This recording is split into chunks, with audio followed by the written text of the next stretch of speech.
baby artists, we didn't have a gallery or an agent. We weren't able to put up our pictures in galleries or museums, but we still felt we were artists. We still wanted to talk to the world. So we thought the only way to do it is in envelopes and post it. So we got the address of 300 people all over the world, in the art world, and that was the beginning of our postal sculpture.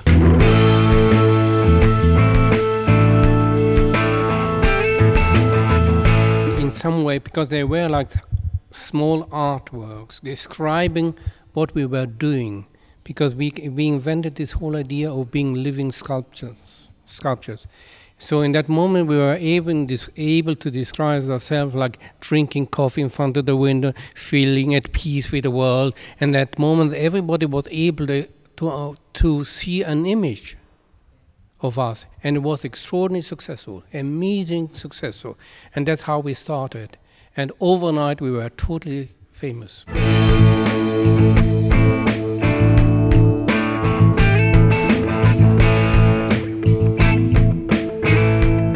We always created pictures using negative images, but from time to time we find it very easy to get together a group of postcards to speak in an easier, in a more sketchy way. These pictures, for instance, led indirectly to our new London pictures, or maybe to the Jack Freak pictures. Something always leads on from something. Because postcards always are very concentrated towards something that is very important, like a Union Jack, the Queen, the what they call telephone box, the House of Parliament. So in that moment they create very important symbols. So it's a very simple language that speaks direct to every viewer.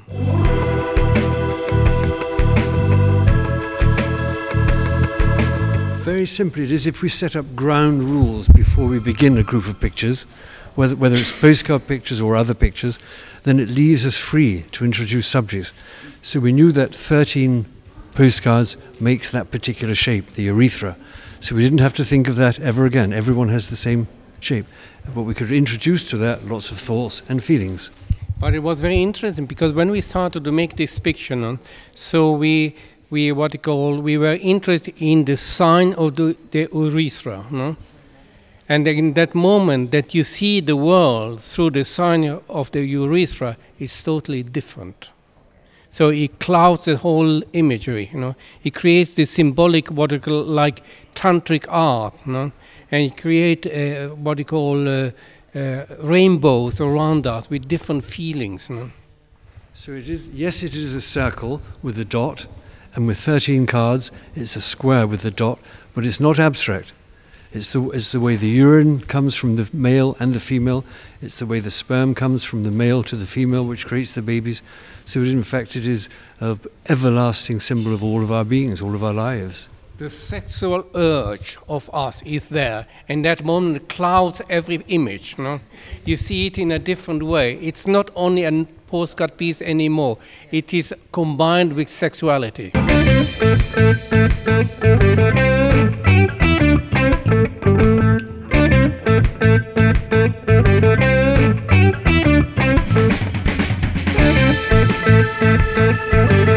Day and night. It's very, very important to check them.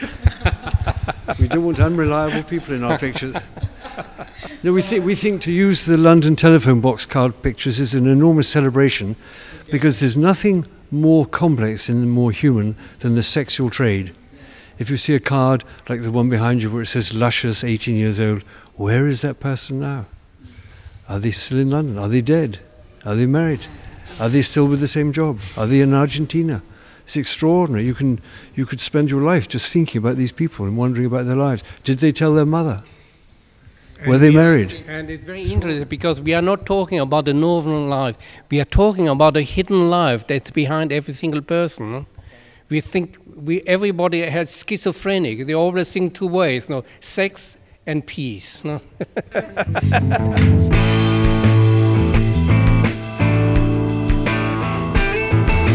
Never go on holiday. No, or we're always on holiday, perhaps. We haven't been, no, we never go on holiday. We were also fascinated, long before we started to collect the cards from the telephone boxes, we were fascinated in the city of London, the financial district, to sit in a cafe and watch a telephone box. And as the men pass, their eyes go to the box. but many don't dare go in, but they all have it in mind.